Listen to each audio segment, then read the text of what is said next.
कि 3-3 बार मंत्री बन चुके हैं, वो हमारा काम कभी नहीं करवाएंगे, चाहे वो कि ये करेंगे वो करेंगे, उससे हमें कोई मतलब नहीं है। हम सिर्फ अपनी लोकल बात करेंगे, जैसे कि डेली वेजर्स हैं हमारे, हम उन पे बात करेंगे लोकल, जो कि बेचारे 30-30 साल से पक्के नहीं हुए थे अभी तक। तो अभी जो हमने आपने सुना था, हम क्या विश्वास करें इनके बीजेपी के नेताओं पे या एनसीपी के नेताओं पे। पहले ये देवेंद्र राणा जी, जो कि आज अपना नगरोटा से इलेक्शन कंटेस्ट कर रहे हैं, पहले एनसी में थे, वो बीजेपी के खिलाफ बहुत बोलते थे, आज वो बीजेपी में हैं, बोलते हैं, बताया जाता है कि आप हमें वोट दो, 10 दिन में हम आपकी डेली वेजर सारे पक्के कर देंगे, जितने भी है सारे के सारे पक्के होंगे। मैं आज भी ये मीडिया में ये बात कहता हूं, आप डेली वेजर पक्के कर दो, हमें इलेक्शन लड़ने की जरूरत नहीं है। हम परेशान होकर बाहर निकले हैं, कोई भी सरकार हमारा काम नहीं करना चाहती, आप क्यों नहीं कर सकते? आज सेंटर में सरकार किसकी है? एलजी साहब किसके हैं? आप ही के हैं। आज किसके हैं बीजेपी में?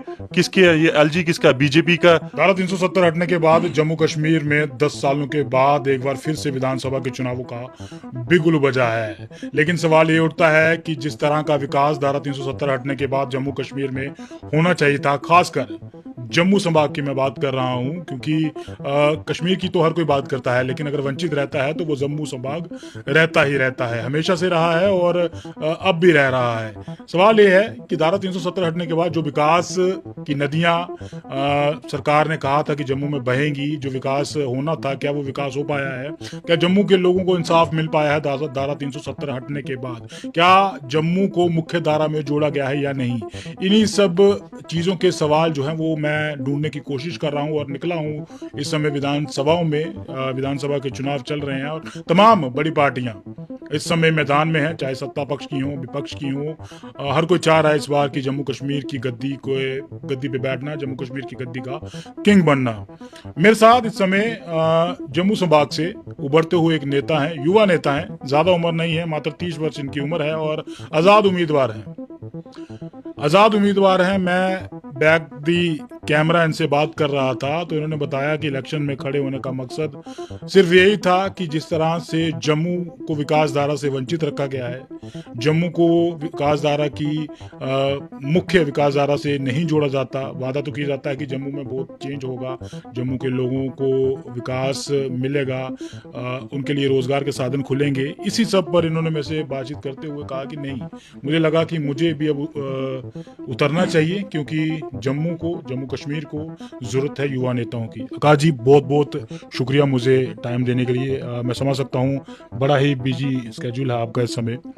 क्या माहौल क्या है? युवा हैं आप और पहली बार फील्ड में उतरे हैं, हालांकि आपका एक ताल्लुक भी है, बैकग्राउंड भी है, एक बड़ी पार्टी से है, लेकिन आप उससे ना जुड़कर आपने आज़ाद उम्मीदवार, आज़ाद कैंडिडेट आप खड़े हुए हैं, क्या कहेंगे? बड़ा अच्छा माहौल बना हुआ है इस टाइम। जो भी जितना भी जम्मू नॉर्थ का युवा है वो हमारे साथ है, और जो उनकी फैमिलीज, युवा खुद अपनी फैमिलीज को समझा रहे हैं कि देखो, हम हर बार एक ऐसे नेताओं को वोट देते आए हैं, ऐसी पार्टियों को वोट देते आए हैं जिन्होंने आज वोटों की ज़रूरत है तो सारे मैदान में आ रहे हैं। पिछले जिस दिन ये ख़त्म हो जाएंगे, हमें कोई भी नेता ऐसा नहीं दिखेगा, चाहे वो श्यामलाल जी हैं हमारे यहाँ से खड़े हुए बीजेपी के, चाहे वो एनसी के अजय सडोत्रा जी हैं। जैसे कि आपने लास्ट टाइम भी देखा था, हमारे यहाँ पे बाहर के नेता, पैराशूट नेता जो भेजे गए थे, बाली भगत जी, आज तक 2014 में वो बने थे, 2014 से लेके आज तक वो हमें नहीं दिखे, ना हमारे यहाँ पे कोई काम हुआ है। और आज भी हमारे पर वही वैसे ही पैराशूट कैंडिडेट दिए गए हैं, जैसे कि श्यामलाल जो कि शाम से बिलोंग करते हैं, और दूसरे जो कि अजय सडोत्रा जी मड़ से बिलोंग करते हैं। दूसरा, लास्ट इलेक्शन उन्होंने मड़ से लड़ी थी, अब जो नेक्स्ट इलेक्शन है जो उनकी, वो भी वो मड़ से करेंगे। मगर आज अगर हम उनको जिताते हैं साथ में होकर, तो हमारे काम यहाँ पे नहीं होंगे, क्योंकि उन्होंने वहाँ के काम करने हैं जहाँ उन्होंने अगले 5 साल बाद इलेक्शन लड़नी है। तो हमने यहाँ पे ये सारा निचोड़ निकाला, हमारी बड़ी अच्छी टीम है, यूथ की टीम है, तो हमने ये सोचा गया हमारा कोई लोकल कैंडिडेट होना चाहिए चाहिए, चाहे वो कोई भी हो, मैं नहीं, मेरे अलावा कोई भी हो, हमें कोई ऐसा कैंडिडेट चाहिए जो यहाँ का लोकल हो और जो अगली इलेक्शन के बारे में सोचे तो उसको पता लगे कि मुझे लोकल यहाँ पे जो भी मुद्दे हैं उन पे काम करना पड़ेगा, नहीं तो मैं अगली इलेक्शन यहाँ से नहीं लड़ सकता, लोगों को अपना चेहरा नहीं दिखा सकता। यही सोच निकल के हम बाहर आए हैं कि हम यहाँ के लोकल हैं और हम यहाँ के काम करेंगे, जो आज तक 10 साल 20 साल 30 साल से काम नहीं हुए वो हम करेंगे। तो हम यही सोच के अब बाहर आए हैं। एक तरफ बड़ी पार्टियों को कैडर, एक तरफ बीजेपी, एक तरफ इंडी गठबंधन और एक तरफ आप युवा आजाद उम्मीदवार, कोई पीछे से पॉलिटिकल बड़ा बैकग्राउंड नहीं है और खुद अकेले मैदान में निकल चुके हैं। लगता है कि कहीं ना कहीं टक्कर दे पाएंगे आप? बिल्कुल टक्कर, इस टाइम तो हम बहुत अच्छी टक्कर दे रहे हैं, आपको भी पता होगा और हमारे जम्मू नॉर्थ से आप पता कर सकते हैं, हर जगह जहां जहां हम गए हैं बड़ा अच्छा रिस्पांस आ रहा है और हर लोग चाहते हैं कुछ चेंज हो। देखो, जो कि 3-3 बार मंत्री बन चुके हैं वो हमारा काम कभी नहीं करवाएंगे, चाहे वो कोई भी हो। आज तक आपने देखा होगा कितनी बार यहाँ पिछले 10 साल से आज तक यहाँ पे कोई कांस्टेबल की भर्ती तक नहीं आई है। उसके बाद जो डेली वेजर्स हैं उनके बारे में किसी ने नहीं सोचा और बेचारा बेरोजगारी इतनी है, लड़के हमारे जो युवा हैं वो नशे की तरफ लगे हुए हैं। तो हम ये नहीं होने देंगे अपने देखो, मैं ज्यादा पूरे जम्मू की बात नहीं करूंगा, मैं सिर्फ जम्मू नॉर्थ की बात करूंगा कि हम ये नहीं देख सकते लड़कों को खराब होते हुए, अपने युवाओं को बर्बाद होते हुए, ये हमसे सहन नहीं होगा।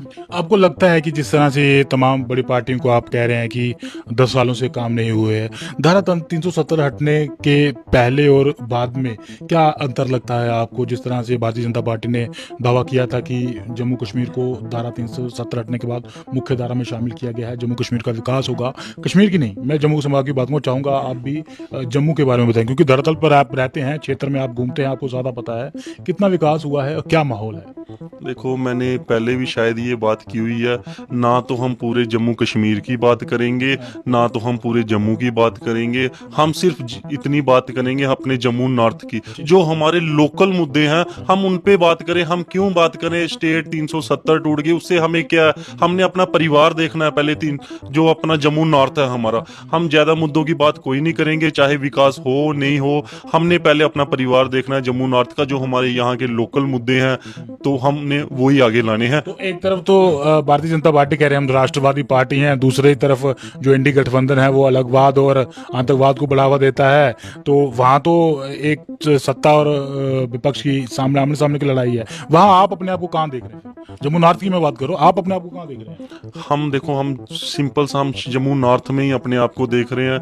हम सद्दावादी ये बात हम कोई भी बात नहीं करेंगे, क्या बात हो रही है और क्या आतंकवाद की बात करते हैं कि ये बोलते हैं अपने मैनिफेस्टो में पॉइंट रखते हैं कि शंकराचार्य की ये करेंगे वो करेंगे, उससे हमें कोई मतलब नहीं है। हम सिर्फ अपनी लोकल बात करेंगे, जैसे कि डेली वेजर्स हैं हमारे, हम उन पे बात करेंगे लोकल, जो कि बेचारे 30-30 साल से पक्के नहीं हुए थे अभी तक। तो अभी जो हमने आपने सुना था, हम क्या विश्वास करें इनके बीजेपी के नेताओं पे या एनसीपी के नेताओं पे? पहले ये देवेंद्र राणा जी जो कि आज अपना नगरोटा से इलेक्शन कंटेस्ट कर रहे हैं, पहले एनसी में थे, वो बीजेपी के खिलाफ बहुत बोलते थे, आज वो बीजेपी में है, बोलते हैं, बताया जाता है कि आप हमें वोट दो, 10 दिन में हम आपकी डेली वेजर सारे पक्के कर देंगे, जितने भी है सारे के सारे पक्के होंगे। मैं आज भी ये मीडिया में ये बात कहता हूं, आप डेली वेजर पक्के कर दो, हमें इलेक्शन लड़ने की जरूरत नहीं है। हम परेशान होकर बाहर निकले हैं, कोई भी सरकार हमारा काम नहीं करना चाहती, आप क्यों नहीं कर सकते? आज सेंटर में सरकार किसकी है? एलजी साहब किसके हैं? आप ही की हैं। आज किसके हैं? बीजेपी में किसके हैं? ये एलजी किसका है? बीजेपी का। सेंटर में कौन है? मोदी साहब किसके हैं? अगर ये आज भी चाहे ये डेली वेजर को पक्के कर सकते हैं, मगर इनके झूठे दिलासे में कोई नहीं आएगा, ना तो इनको कोई वोट मिलेगा। मैं खुद कह रहा हूं, मैं चैलेंज करके कह रहा हूं, आज मैं खड़ा हूं, बड़े परेशान होकर खड़ा हूं। सिर्फ एक आप खुद देख रहे हैं बेरोजगारी कितनी है और हमारे लोग युवा, इतना युवा क्या बड़ा भी मैं आपका, इतने परेशान है, घर के खर्चे नहीं चला पा रहे हैं और नशे की तरफ लगे हुए हैं सारे। तो मैं बीजेपी से आज यही अपील करता हूं, आप आज डेली वेजर सारे पक्के कर दो, अगर आपकी सरकार ना बने आप जो मर्जी कहना, और मैं जो हम आपके खिलाफ खड़े हुए हैं तो हम आज की डेट में ही अपनी इलेक्शन यहाँ पे विड्रॉ कर देंगे। बहुत बड़ी बात कह रहे हैं आप। हाँ बिल्कुल, हम विड्रॉ कर देंगे, हमें कोई जरूरत नहीं है, हमारा मेन मकसद है। उन्होंने अपने उसमें घोषणा पत्र में, संकल्प पत्र में, मैनिफेस्टो में लिखा हुआ है कि डेली वेजेस पक्के होंगे। जैसे कांग्रेस ने भी अपना मैनिफेस्टो जारी करा है, 3,000 रुपया महिलाओं को दिया जाएगा। भारतीय जनता पार्टी ने भी कहा है।